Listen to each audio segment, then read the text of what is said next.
Hello, everybody. Welcome back to the channel for this series of Oscar predictions. Today, I am joined by a familiar face to the channel, Mr. Jack Uffer. How are we doing today?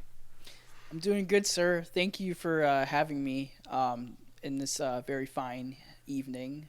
It's 10:55. I am wine drunk right now, but we're going to be talking about a bunch of leading acting people who might potentially get like the Oscar nomination this year.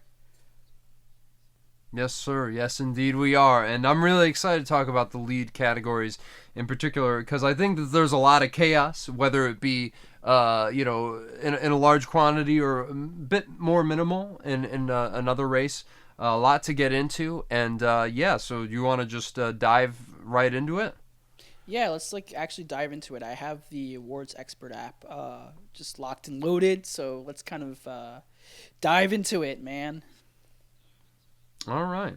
Well, I guess the way we're going to break this down is I'll start. I'll give my number one, and then you can tell me if that is also your number one, and then we'll just go down the list and whittle it down. So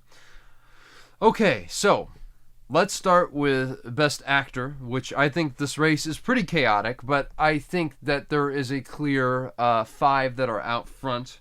And I think that there is a clear front runner right now. We have yet to see how the award season shakes out.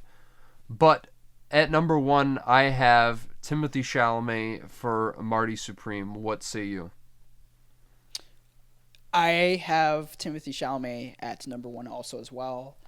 Um, it's one of those situations where after I saw the movie just a few days ago, I realized, yeah, this guy has the juice to really win this season. Although there's some other picks that I could potentially see, but I have to kind of like see whether or not they pick up other awards, particularly Critics' Choice, which starts on the 4th. So once we kind of like see that happening, then we can probably go from there.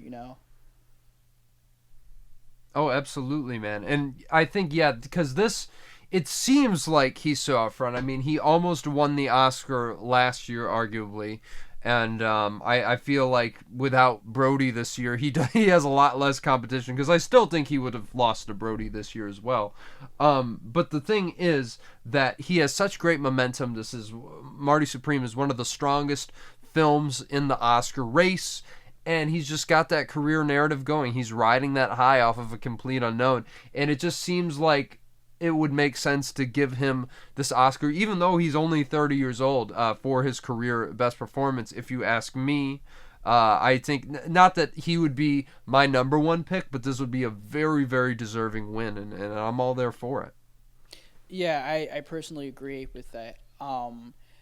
Sure, like people will say like, yeah, he's too young to win, but I disagree, and I think it's probably because of just the way his performance is like well rounded.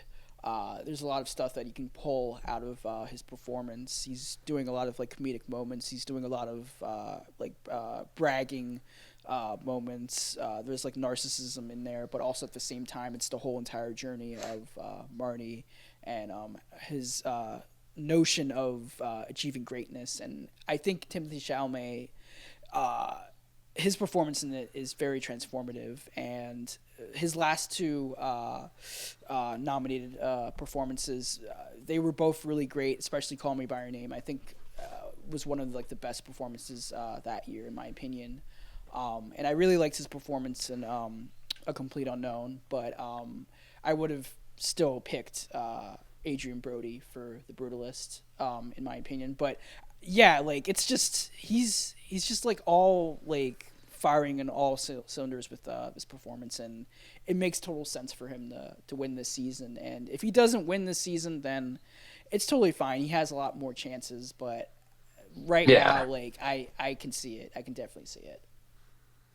Sure, man, and I'll get into who I think might be a spoiler here once the season goes along, or at least I'm curious to see if he does become a spoiler, just because of another career narrative, we'll say. But yeah, I don't necessarily agree with that notion either, where it's like, oh, they're young and they can't win. I mean, Mikey Madison's 25. when she won her Oscar. It just seems like in this category in particular, they gatekeep, young actors. So yet again, though, I think it is very possible. I mean, Adrian Brody won at 29. Richard Dreyfuss and Marlon Brando were, very much in their early 30s when they won. So I think that this is very, very possible and who I would be predicting out front right now. At number 2, though, I have Leonardo DiCaprio for One Battle After Another. Is that who you have at number 2 as well? No, I don't have him at number two. Oh, Um, okay. at number Who do two, you got? randomly, I just shuffled because the way I'm looking at it, like, sure, yeah, One Battle After Another, it's going to be the front runner for Best Picture. And usually, when we get like a front runner for Best Picture, we have to also choose the best leading performance. It kind of worked out with Honora because Honora was the face of the movie. But personally, for me, and I think the way it could potentially go, I'm going for Ethan Hawke for Blue Moon as like the second choice. Yes. And I think it's probably because of just the way this film is low key gaining momentum. The movie itself, it's kind of sight unseen for like the Gen Pop, but for those who actually followed the film during its premiere at like Berlin all the way to like its fall festival season to like now, it's undeniable that like Ethan Hawke gives like his best career performance in that film. Well, okay, he gives a lot of like First career best Reformed is pretty performances. great. Yeah, he's like the GOAT. But I don't know, it just feels like it's his time. If like Timothy Chalamet just like starts to slip from like other places that you see like Critics' Choice and Golden Globes and BAFTA, then I could definitely see Ethan Hawke rising up to the top. And again, it's just probably because it's just the way like the film, when you see like Ethan Hawke's performance in that film, he's doing everything. He's doing like the hammy comedic dialogue. He's just yapping for like 90 minutes straight, and he gives a lot of like great levity to like the character, and he just loses himself in the character when you just like take like the makeup and like the height difference off of him. You just still see like a lot of like layers. But that's just my opinion, and it's mostly fighting off between him and Wagner Moura for The Secret Agent. But the reason why I put like Ethan Hawke at top is because of just the career narrative for him. Mm-hmm. Well, I'm glad you mentioned this, Jack, because funnily enough, I have Ethan Hawke at number 4, but this is the performance that I think should win the Oscar. I think, like you said, he is doing some of his career best work. Now, my favorite performance of his is probably still First Reformed, but when I saw the movie, I was like, wait, what is he better in? And I got to see it again, but he is acting his ass off in this movie, and even more transformative than Chalamet, I would say. And like you said, he's one of the most beloved actors in the industry. He just seems like such a nice guy. He's so interesting, and he's been putting in great work for almost 40 years now. So I really feel like that he absolutely deserves this Oscar. But yet again, it's not as big of a contender as some of these other films. So that's why I have him at 4 for now. But like I was kind of referring to earlier, I do think he could potentially win the Globe and some other prizes. Then we have to start thinking, is he the front runner? And that would be the best way to end the season. Even though I do love Chalamet and Marty Supreme, I really want to see Ethan Hawke get this award. I just don't know how much of a guarantee it is at this point in time, but I'm pretty sure that he's pretty safe for the nomination. Yeah, he's pretty safe, and this is coming from like Sony Pictures Classics, and they know how to like campaign shit, especially last year with I'm Still Here. So so they know how to like be low key and then eventually like hit people with like a steel chair. So with like a win or That's a good something. way of putting it. Yeah, right. So they know how to ball. For sure, man. But if we kind of like move on to like our number 3, what's your number 3? Mm-hmm. Who do you have? Wagner Moura. Yeah, me too. And I think it's probably because just I'm waiting out to see if he wins the Golden Globe for Best Actor, because it's a high chance that he could actually like take it over.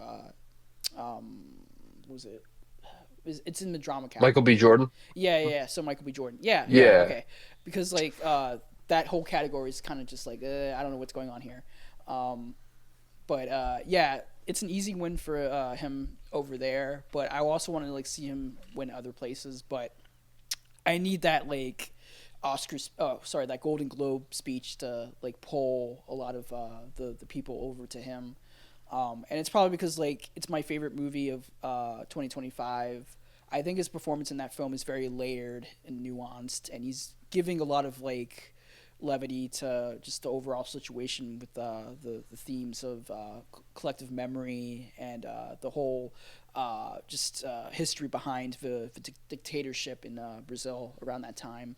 And his performance, like, it's hard to kind of like pinpoint because you're watching the film and you are trying to like figure out like all sides of like his character or the characters that he's playing.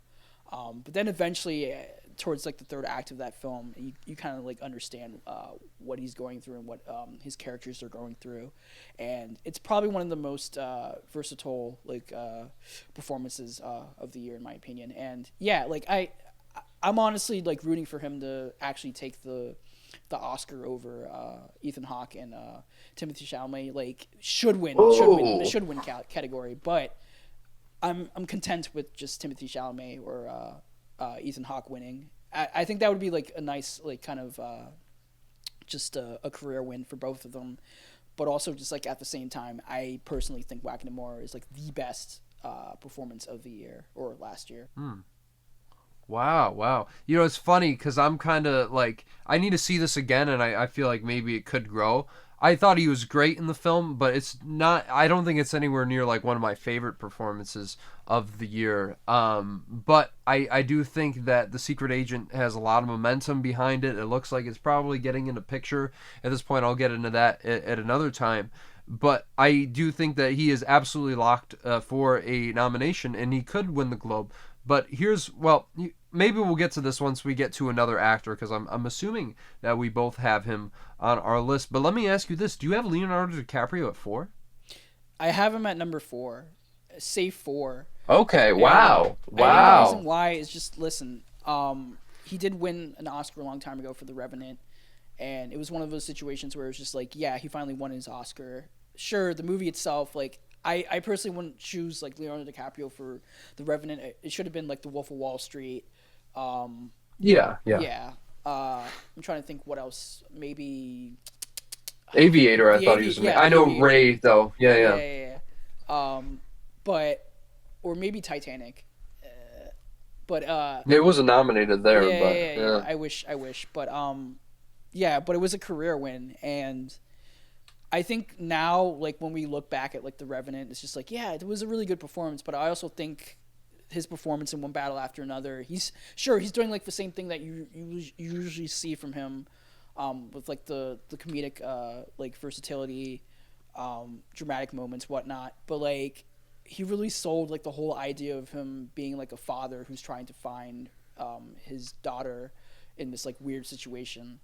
And yeah, like I understand people going like, hey, like it's not his most like performance that like we haven't seen before, but like I personally don't give a shit. It's Leonardo DiCaprio just doing like the best like work that he's always done in his entire career.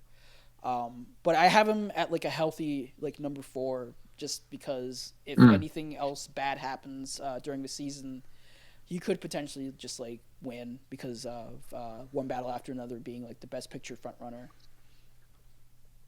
Yeah, well, I don't see the win though, personally, because a lot of like you were saying, I will say because I just watched The Revenant again. I think he deserved that Oscar by like a hair. So I'm like, I think it was a deserving win, but you're right, he should have won for a Wolf of Wall Street as well, and maybe Aviator, though. You know, love Jamie Foxx and Ray. So I will say that having just seen One Battle After Another right before this conversation again, I wouldn't, out of who I would put in, I wouldn't nominate him, but it's totally deserved. He is phenomenal in that film, especially the scene where he's on the phone is one of the funniest scenes and some of the best acting of his career just in that scene alone. So this would be a very deserved nomination. I have him very high up at 2 just because, like you said, it is the Best Picture frontrunner, and yet again, we don't really have any indication of how this race is going to shake out at the time of this recording, right? So I will see, how it pans out. I'm sure this might actually be going up after the Globes. I'm going to try to get it up before then. But yeah, I have him at number 2 right now. He's absolutely locked. He's in the picture front runner. Not much more to discuss there. But I think we are in agreement when it comes to the 5th slot being Michael B. Jordan for Sinners. Okay, listen. You need to sell me on Michael B. Jordan because I'm flip-flopping between him and Jesse Plemons for Bugonia. Wow. I mean, look, they're both homies. They were on Friday Night Lights together. And they both gave like one of the best performances of the year, probably in their careers, in my opinion. But I don't know, like it's weird because I understand like Sinners is like top 3, top 4. Front runner for Best Picture. It's probably gonna get like nominated for like a bunch of like tech categories, and original screenplay, but also at the same time like it's weird. Like I still see like Bugonia still getting like a little bit momentum, mainly because of Jesse Plemons' performance because he's the face of the movie. So I don't know. It's weird. Like I'm trying to like figure it out. So can you like sell me on like Michael B. Jordan as like the 5th slot? Because like the reason why I kind of like have doubts is because of like BAFTA. Like they're usually like very cagey against African American actors, especially like Denzel. Like he that's getting, crazy to me. Snubs over there. So I'm just like, the race never been nominated. Right, the racist as hell. So I'm just like, I don't know if like Michael B. Jordan gets like the nomination over there. So that kind of like hurts his chances a little bit.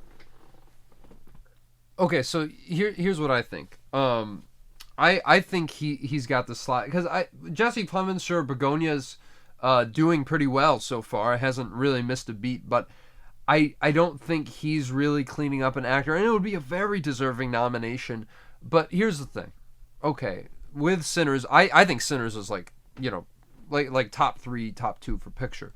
I think the career narrative for Michael B. Jordan not only is very strong, especially his collaboration with Ryan Coogler, it's getting to the point with, like De Niro and Scorsese sort of level. And I think that not only that, but having seen Sinners 3 times, every single time I've watched it, I said, this guy absolutely deserves a nomination. He's playing 2 extremely distinct characters. He has great chemistry with himself, and it is amazing. And it's a very emotional performance too. He's really bringing it on all fronts, and I feel like this is probably one of the more difficult performances that any actor had to give this year, because he's having to do so much in multiple, in 2 different facets, and making it all so convincing. I just think that, especially with how strong Sinners is, that I think he's almost, I don't want to say guaranteed nomination, but I honestly think that he should be absolutely locked for the Oscar. And when it comes to BAFTA, I will give them this. They did rightfully nominate Fantasia Barrino for The Color Purple, who I thought should have gotten the Oscar nomination. So I think, there is a chance. I think Sinners will do well at BAFTAs. Maybe not as well as Hamnet or something, right? But I don't know, man. I do think that everyone, for the most part, I know some people are like, oh, I don't love him in that movie, but I just think that this performance is too undeniable. And that's why I think, with all I said and more, I think he is getting that 5th place nomination. Okay. I mean, no, I can definitely see it. Like, I think it's just like the way like I'm thinking about it, like I don't know, like it's weird because I personally, for me, like I see like the performance he's doing, like 2 like different like characters. They're twins and they have like different cadences and whatnot. But I'm also like thinking about whether or not the genre of it all is going to push it over for him for the nomination, Mm. or like kind of like scale it back a little bit and just go like, hey, like we gave it like a best picture nomination, like original screenplay, some text, maybe potentially Wumi Masaku for supporting actress, potentially, but like that's it. And it would be, I know it's kind of weird like thinking about that, but I can definitely see like a day where it gets all the text and like the best picture nomination, but it misses out for Michael B. Jordan and like the supporting actress for like Wumi Masaku. And it's just like, and then it starts like with the whole like catch fire on Twitter, like, oh, they hate, black actresses and black actors again. But that's like my evil thoughts. But I think more so than not, the way I'm thinking about it, like Jesse Plemons, he's in the movie like 99% of the time. He really hams it up. He gives like a lot of great long like monologues in that film. I think that's the reason why like I'm taking it, but also at the same time, I think Bugonia, like the film itself, has kind of like fallen off a little bit. Like I don't really see, well, aside from like Twitter and like Letterboxd, like general people like talking about it. I do think like Sinners, like the overperformance could actually hurt it, but again, like I actually do have like Michael B. Jordan at like number 5, but like again, I'm still trying to like figure out like should I like keep it like him at number 5 or should I like swap it for Jesse Plemons, because like the rest of like the crowd, like goodbye like Jeremy Allen White, like goodbye like Dwayne Johnson. Yeah, that's like, not happening. Lee Brung Hun, good luck. Yeah. Good fucking luck. Oh, I wish he could. I also wish, as mid as the movie was, I wish Daniel Day-Lewis would get nominated for Anemone, because he's amazing in that film. I mean, he's good. I'd probably have him a lot above. Yeah. He's good. I mean, those monologues though, it's insane, man. Some of the best acting I've seen all year. Straight in that movie, but yeah, you're right. Yeah. And like George Clooney. But fuck George. No. I think honestly, I have Clooney at like 7. Yet again though, Jay Kelly hasn't been doing as well, so we could see how that transpires throughout award season. I think honestly, even more so than Jesse Plemons, I think Joel Edgerton is right on the outside, because Train Dreams been doing very well, but yet again, I just don't see it taking off in that way. I'm glad he got the Globe nomination though, of course. Well, yeah, it's gonna be like an but yeah, you're right. For Joel Edgerton, but I could actually see it. I can actually see him like stealing Michael B. Jordan's spot if they really like Train Dreams. Yeah, no, I can see it, but I feel like Sinners might be after one battle after another for picture. So I just don't see a performance that strong in a movie that strong having that work against it. I think if anything, it more than solidifies his spot. But yet again, anything can happen. I mean, there's been some crazy stuff in the past, so we can't say for certain. But was there any other actors you wanted to talk about? I think we kind of addressed it all. I really think the only ones who are likely or on the bubble to get nominated are Joel Edgerton, George Clooney, and Jesse Plemons. I don't think anyone else has a chance. I mean, because like I'm looking at awards expert, like the rankings they have, and like I don't see Oscar Isaac getting nominated for Frankenstein. No. He barely got the Globe. They will like love the film because it's Del Toro, and he's like an industry favorite, but I don't really see him like getting nominated. And like the rest, I don't really see anybody else. I don't know why Matthew McConaughey's here for like the Rivals of Messiah King. It didn't come out yet. So I don't know why. People didn't delete it. That's why. Right. I mean, it would be, but he's not like in lead. But it would have been nice for like Josh O'Connor for Wake Up Dead Man. But he's campaigning and supporting, which is weird. So. That's insane. He's the lead of that movie. Yeah. Oh, yeah. It's that's very wild, suspect. Man. But yeah, I don't really see anybody else, unfortunately. No. Which, I mean, yeah, like I said, I'd love to see Daniel Day-Lewis in there. Lee Byung-hun, I'd love to see him get more support for his performance, but... Yeah, and of course, I love to see Jesse Plemons get in as well. And I think... we'll see. Also, because, like, I know they're probably... Because, like, the way, like, I looked at the short list the other day, I was just like, they actually really like Surratt. So why not get Sergi Lopez that nomination if they really love it? But I highly doubt that. Yeah, I don't. I feel like Surat, even though it is a good showing, especially for international feature, I feel like it might be being overestimated just a little bit because of the short list. But still, I mean, I don't know. A lot of people like it, but yeah, I think it. I think that's very much a long shot there. So, do you want to move on to Best Actress then? Yeah, let's move on to Best Actress. Okay. Now, I think we're probably going to have the same person at number one, but I'm curious where we'll come down once we get to number two. But I think that this is the easiest of all the acting categories. It's Jessie Buckley. She's probably sweeping the entire season. Yes, sir. Yeah. I definitely see it in the cards for her to sweep the season. Yeah, I And mean, it'd yeah, be deserved. right, right. No, it's very deserving, especially the way we've seen her career blossom over the past couple years. From I think was it like Wild Rose, the film. Yeah. That was the Yeah, first that movie was like I my saw her first in. movie that I saw her in. I was just like, wow, this chick can act her ass off, and from there, like she's just given like a lot of like great performances. I've never seen a really terrible performance from her. Like she's just constantly like moving at a pace of just greatness, and yeah, like her performance in this movie, despite I think Hamnet kind of losing a little bit momentum a little bit. I think It's it's just kind the of like way like the stagnant. release is going with like the film. I think it like released in like 600 theaters and it kind of like starting to pick up for some people like in like the other populated areas, but yeah, like it's her performance is just exactly what like the Oscars go for, like the crying, screaming, pissing um performance where she's just like on all fours, just doing everything, pushing out like all sides of like emotions. And yeah, like when you see the movie, you really like understand like her character and like what she's going through with the death of her son, and then just like William Shakespeare coming in and out of like the narrative, while also trying to like write this play that's about like the son dying. But yeah, like her performance is just is fantastic, and yeah, I can see her just like taking everything this season.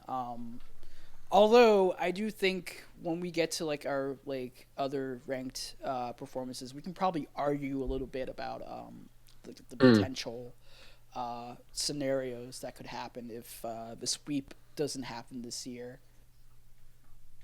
Sure. I mean, well, I'll say this with Jessie Buckley.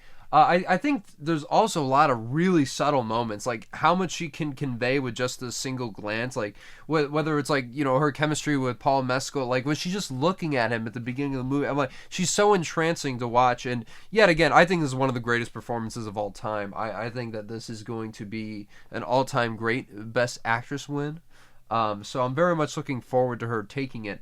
But I will say. And this is interesting, Jack, because I feel like we're going to agree and disagree on this point at the same time. Even though I would pick Jessie Buckley to win, I think that it would be entirely deserved if Rose Byrne won as well, which is my number two. Is she your number two as well?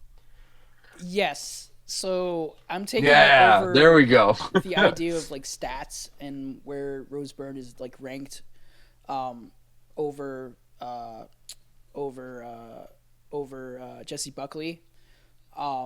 The way I'm seeing it, like sure, the movie itself, it's not going to get any other nominations aside from Best No. Actress. It would be really nice for original screenplay or maybe like sound editing or editing in general, because like the film is very like claustrophobic and it's just throwing shit at you. Um, but yeah, right. Like when you see like the performance that Rose Byrne does in "If I Had Legs, I'd Kick You," like from the first like 10 minutes of the movie, you kind of already know like her character, her backstory, what she's going through, all the emotions that she's like bottling up inside of her. And then from the rest of the movie, like sure, you could stop the movie like halfway through and be like, okay, that's enough.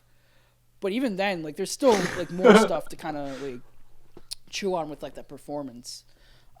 And personally for me, like I love Jessie Buckley. Like I want the sweep to happen, but I want like Rose Byrne to win like something this season, like something in Mm-hmm. televised, like Well, she'll win the please. Globe. Yeah, like Yeah, no, I'm like the pretty sure Globe would she'll be win the like really Globe. nice, or Critics' Choice, Mm. just to like start something, like start a Yeah, that conversation. could Yeah, because be possible, but I don't know. Oh no, go ahead, go ahead. yeah, because like one televised event could actually kind of like shift the narrative a little bit and go like, hey, wait a minute, we can actually, Mm. get Rose Byrne the win here. Um, and I'm trying to remember what was the last one where we kind of like saw like a shift of like the narrative. I think, well, actually last year with like Mikey Madison and Demi Moore, we were kind of like fighting between like Mm. those two like actresses. We were just like, oh, well, this is Demi's year because she won the Golden Globe. Um, and then Mikey Madison won the BAFTA and it was just like, oh, it's done. And then we were just like, oh, wait, no, Yeah, actually, this could be like a, a 50-50 situation, a coin toss. And, it ended with Mikey Madison winning the Oscar. But I don't know. I think we could. There's a small scenario where we can actually see like a split between Rose Byrne and Jessie Buckley, the traditional people who gravitate towards the traditional Oscar performance with Hamnet, or the younger generation who really want like a versatile like performance like Rose Byrne. You can definitely see like those two things kind of like converge or like combine at like SAGs, because SAGs is usually like the place where you see like the younger generation, the older generation kind of like figure out who's like the best performance that year. And you saw Timothy Chalamet won Mm. like the SAG last year for A that's Complete true. Unknown, when we thought I think Adrian Brody was going to win over there. And it was mostly because of like the influencers, like those TikTokers and people who are invited to like the SAG membership, actually taking over the Timothy Chalamet win over there. So I don't know. You can definitely see that. Like I can definitely see it. Mm. Well, like you said small scenario, and I think with your point with Mikey Madison, well, she wasn't, like you said earlier, she was in the Best Picture frontrunner, and I feel like Hamnet is getting nominated for a lot, so it just makes sense that, and like you said, it is very, and this is not to take away the work she does. I mean, I just said it's like one of the greatest performances of all time, and I also feel that way about Rose Byrne as well, but it is a very Beatty performance. It's like it's catnip for the Academy. It's what the award was made for, I think. And I feel like she's going to win BAFTA. She's Irish, it's about a famous British figure and his wife. So I just feel like it's almost certain, and the fact that Rose Byrne only nomination for that movie. But yet again, if it does happen, I'd be totally down for it. I'm just not sure how likely it is at this moment. But it is crazy because we were thinking at the beginning of the season, it's like, oh, is she going to get it? And now it's like, no, she's getting it. And it's like, so I think the fact that we both have her at number 2 really says a lot. And I'm really happy that she's winning all these critics prizes, because she seems like a done deal at this point. And if this performance did not get recognized, everybody would lose their shit. I think it's safe to say it would be one of the worst snubs and we can't have another Toni Collette in Hereditary, which this certainly is not. Now, number 3, I'm thinking we probably both have Renata Reinsve. Okay, because this one was kind of like old, because like I still have Amanda Seyfried for The Testament of Anne Lee, but I might have to kind of Oh. drop it down a little bit because of just the way the film is promoting itself. It's very low key. Searchlight is doing like this kind of like weird thing. Well, they're doing like select theaters. They're kind of like doing the this I forget the platform release of it, but I think I don't know if it's like too late for the surge for Amanda Seyfried. Although I think her performance in that film is really great. The only thing I have an issue with like that performance is just the way like she just stays like in the character motivation like halfway through the movie. It's just like, oh well, yeah, now she's like the leader of the church and that's it. And now she's just constantly being like thrown around, and there's not really much like a change until like the end of the film. But even then, like she's still acting her ass off, and she's still singing and like doing like the choreography. But I don't know, like it's weird because like I still have her at number three. It's probably because of just like the way I'm thinking about like, oh, she's doing everything. She's doing like the singing, the dancing. She's doing all like the traditional stuff that you usually see in like an Oscar performance. But also, you mentioned like Renai Rensva, who is doing the same thing also as well. But like her character is also very layered. She's going through a lot, Hmm. especially when she's paired with her sister, played by Igna Lilis, and they're dynamic and they get like great like Oscar clip moments. So I totally understand where you're coming from with putting like Renai Rensva at number three, but I think I'm gonna like trust my Hmm. gut and like keep Amanda Seyfried at number three just because maybe like Rose Mm. Byrne. I don't know. It's weird. It could actually happen where she gets snubbed like Rose Byrne, and then Amanda Seyfried just like. Ooh, Well, yeah, I'm prepared. I'm super prepared for like an Well, upset for that because well, here's an important step. Oh, sorry. Go ahead. Go ahead. sorry no because I like just got excited. yeah I understand because the way I'm thinking about it is just like I've been down this road before where we see like the critics pick for the best leading performance in a movie. Either it's like an actor or an actress. You're thinking, oh, Ethan Hawke in First Reformed. You're thinking about Marianne Jean Baptiste for Hard Truths. You're just thinking about it. And you're just like, oh, they should be nominated for an Oscar and they just miss out for some weird reason. Mm.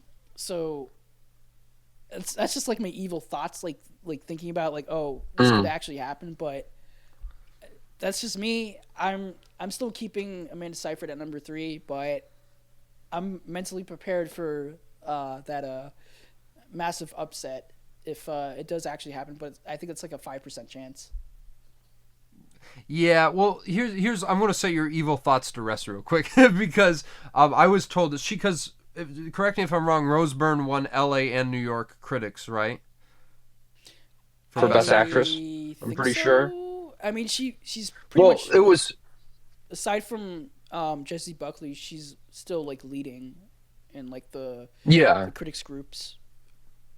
Right, because well, I was told that the only person who won both those awards and ever missed the nomination was like Glenda Jackson for a movie in the '70s.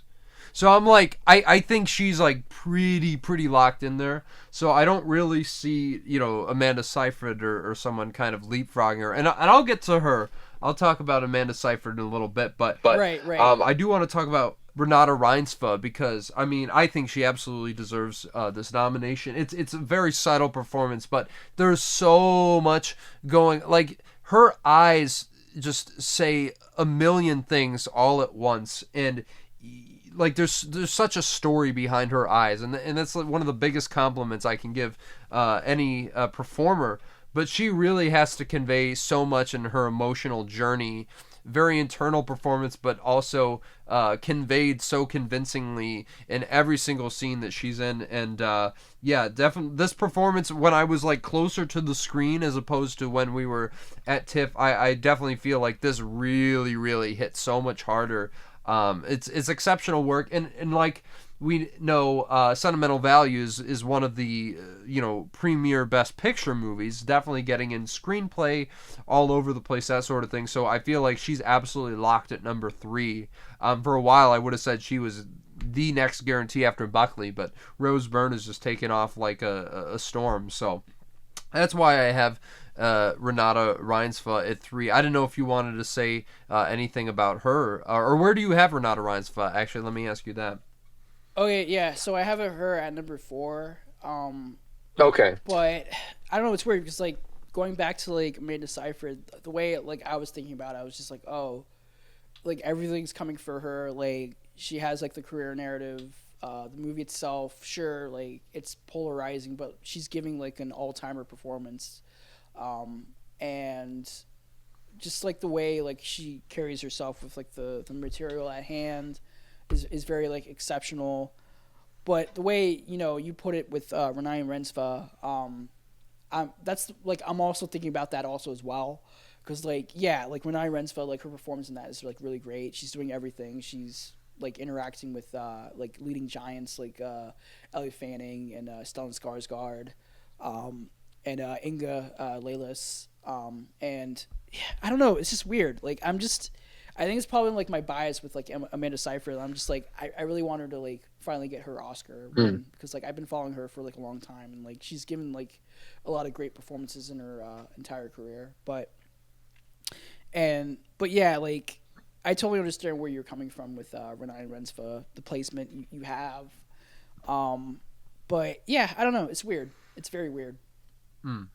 Well, no, and we'll see how it shakes out for sure. But I think she's got that career narrative as well for her first nomination. And like I said, the movie's just so strong. I think she might give the best performance in the movie. After rewatching it, I really do feel that strongly about her in it, and her career is just taking off like a rocket. And she seems like such a lovely woman. I'd love to meet her someday. But besides the point, at number 4, I wanted to get into who I think is just about locked up at this point, and that is Emma Stone for Begonia. I think that she isn't missing a beat, and the movie's doing pretty well, like we said. And she's a 2-time Oscar winner at this point. I think this could be, even if Begonia doesn't get into picture, which I think it could, still toying with that, but I'll get into that at another point. I think that she is entering her Bette Davis and Katharine Hepburn era with the Academy, where she's just really great in a movie, and she will get nominated for it. And I feel like that this is stronger than that. So because they got nominated for some random movies, even deservedly so, I would say, but this is a strong film, and I think that she is exceptional in it. And so I have her at number 4. Do you have Emma Stone at number 5? Yeah, I have her at number 5. Good. It's weird because like Begonia, the film itself, has kind of like fallen off a little bit on the slide of the Best Picture 10, but also at the same time, like Emma Stone, like her performance in that movie, it's really great. She's doing everything that you usually see from her, especially in the Yorgos film. But the way I'm thinking about it, I'm just like, do we really need to like nominate her for like this performance? Yeah, I think so. I don't know. It's weird because like, I think it's better than La La Land, her performance, but that's just me. I don't know about that because like I love her in La La Land, and she's doing like everything in that movie. Yeah. But I don't know. It's weird because like we already gave her the win for Poor Things. She's doing kind of like I think she's doing like the same thing she usually does, but again, it's so good. Like it's something that you can't really pass up, but also at the same time, you could pass it up. I disagree. I disagree because I think she has a very, very complicated role in how she has to portray herself in the situation and be so manipulative to try to get out of it. I think it's in her wheelhouse, but I think she's doing something very, very different than what she's done before. So I think this is absolutely deserved nomination. Maybe I'm in the minority on this. I like her slightly more than Plemons, actually, who's also, like we said, very worthy of a nomination. So I would say yes, but I think regardless, we agree that it's probably happening. There might be an upset, but we will see about that, because here's where it gets really interesting, Jack. I think at number 5, considering how things have been going, I have Chase Infinity for One Battle After Another. And the reason I have this is... Oh, go ahead. Sorry. Because, like, that's what I'm thinking about, because I still have, like, Emma Stone at number 5. Mm-hmm. But I'm just, like, thinking about it, and I'm just like, okay, going back to, like, Emma Stone, I know she's doing slightly a different performance in that film. I see what she's doing in that film. But she already won the Oscar, and like, it's one of those situations where it's just like, do we really need to like? Yeah. Nah. I don't personally say. I don't know, man. I don't personally. Go ahead. I think the 5th slot should be like open to like newcomers, and that's why I have like Chase Infinity like just like at number 6, ready to like take out like Emma Stone for like that spot. But yeah, go ahead. Yeah. No, I was just gonna say I feel like if to me it doesn't matter if they've already won before, because if they're given a legitimately great performance, I'm like, yeah, throw it in there, man.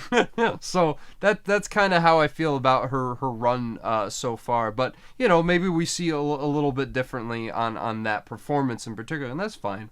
But I do think with Chase Infinity, it's because Testament of Anne Lee, you make a lot of great points, and I think it might be her career best performance. Previous Oscar nominee, of course, for Mank, which she's great in.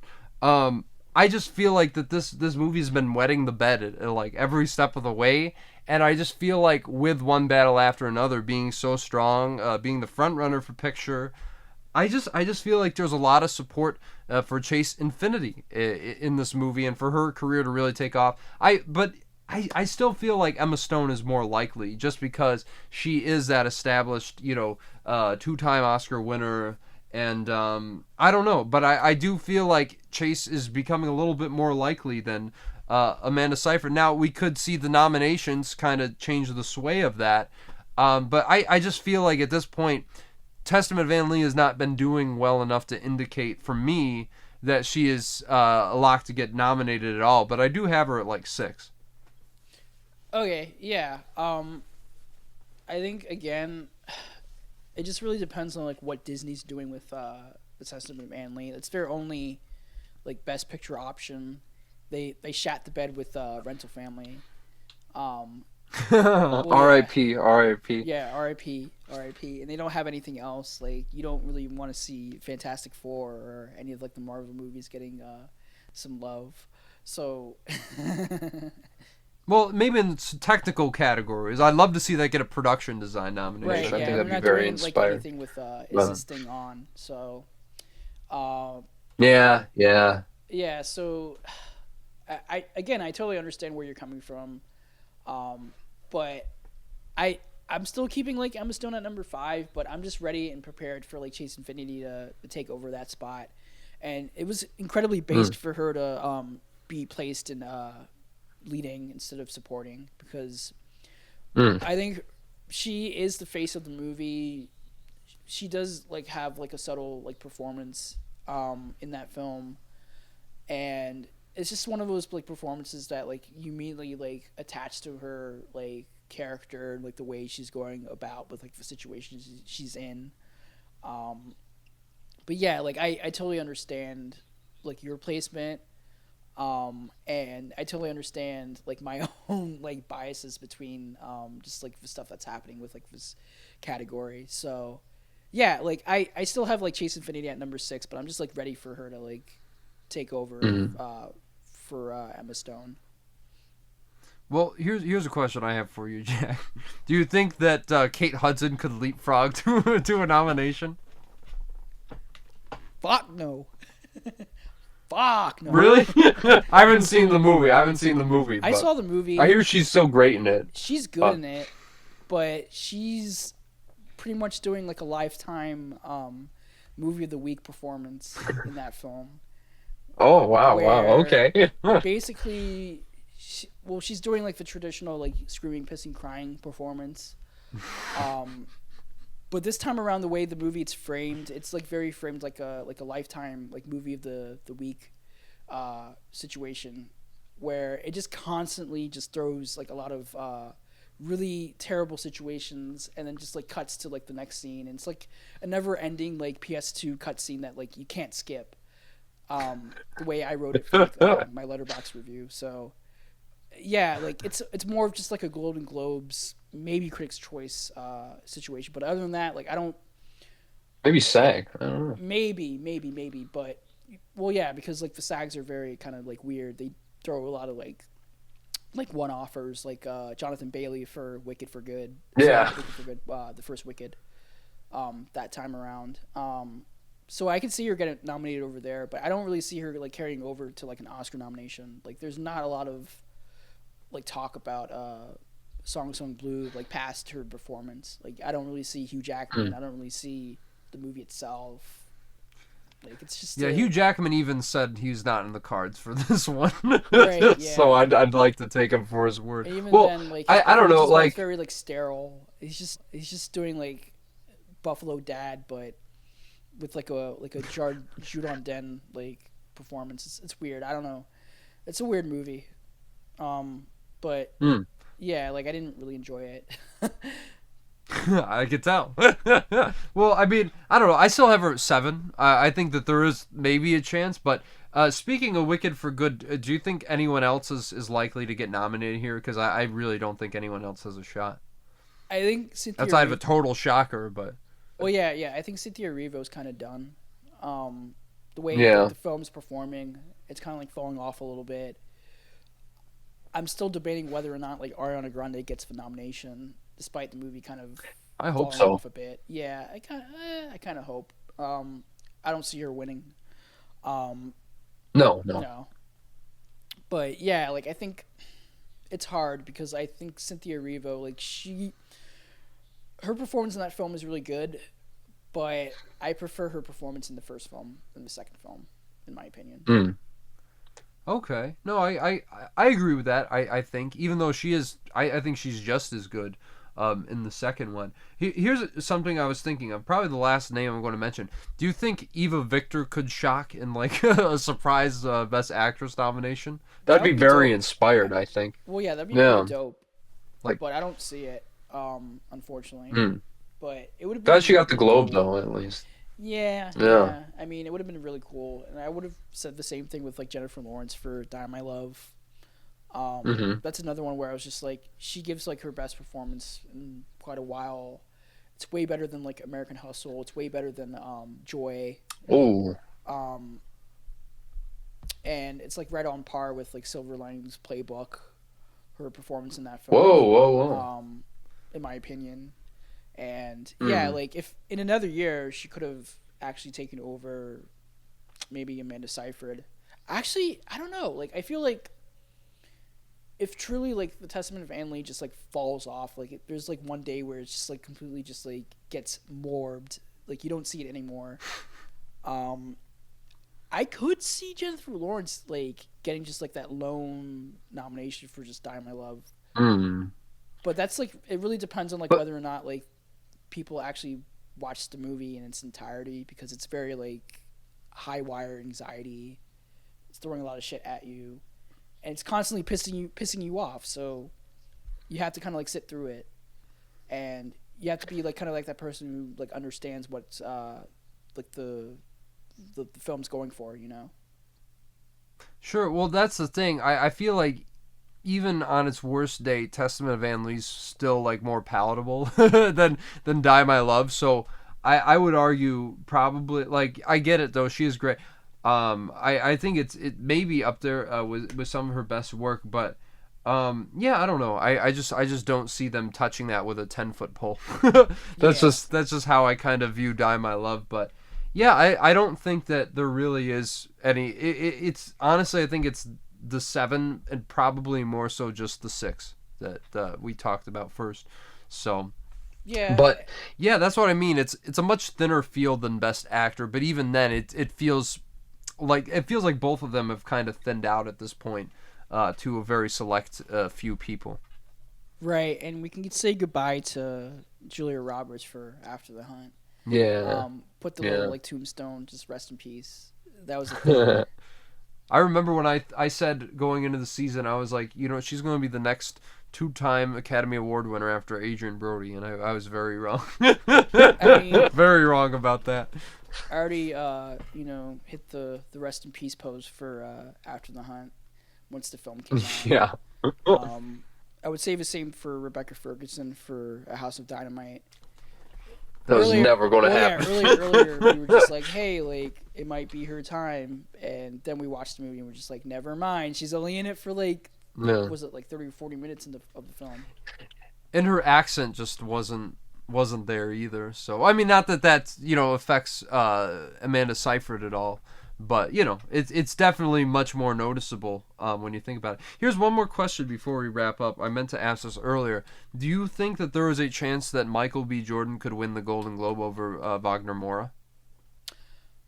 Um, the way I'm thinking about it is the repeat of last year with I'm Still Here with Fernando Torres. Just the way that went, it was just like, oh, sure, like another Brazilian film, but the way I'm thinking of it is international over American sensibilities. Mm-hmm. Like they added a lot of international voters from across the world, and whenever you kind of like look at like the critics picks for like best performances or like best films of the year, like for Secret Agent, like earlier in the year after won like the best actor award at Cannes, and like the small prize for film. I forgot. I forgot which award it did win for Cannes, but like after that we No, realized. director, I think. Yeah. Okay, it was director, but Yeah. I think once you kind of like realize that, it's just like, okay, well, I think that film like it's getting like a lot of like top picks for like was it international critics, so it makes sense for Wagner Moore to win in like the new Golden Globes era. But if we're really thinking about, you know, past Golden Globes where they usually pick like the big names, or just like movies that have like high like best picture like nomination or win like potential, it makes sense for Michael B. Jordan to win. But I'm still sticking it out for Wagner Moura just because of just the way Mm-hmm. like the Globes are moving well past like the whole idea of just like picking big names and just like calling it a day. Sure, I think I agree with you. I think, though, I do think that there's a chance because Sinners is so strong in what he's doing, but I think that there are a lot of Brazilians in the PFA or HFPA at this point in time.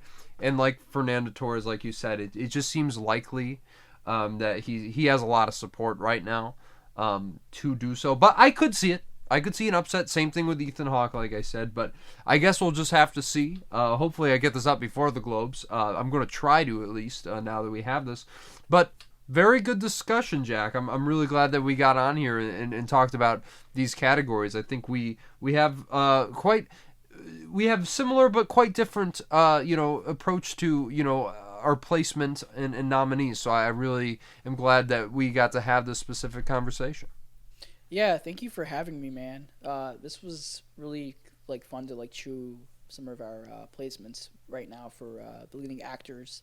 But yeah, like thank you for having me. Always a pleasure, man. You know you're welcome anytime. And for those of you who don't follow Jack, where can they find you on the interwebs? So, hold on a second because like I have too many like different types of names, so I kind of like have to like figure out. Sorry. That's all right. So That's all right. So it's Swervemaster 18, SWERVEMASTER 18. That's my YouTube channel.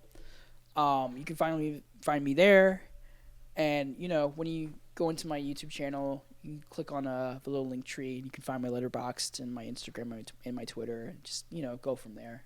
I have too many names, so you'll find me. I hear you, man. No, and this guy's got great reviews. And on Letterboxd, I mean, he has some of the most fire reviews I've seen on on that website. So please be sure to check out everything that he's got to offer. And thank you guys for tuning in to this very special discussion. We're going to be talking about some more of the categories soon, so please stay tuned for that and so much more. I will see you guys in the next one.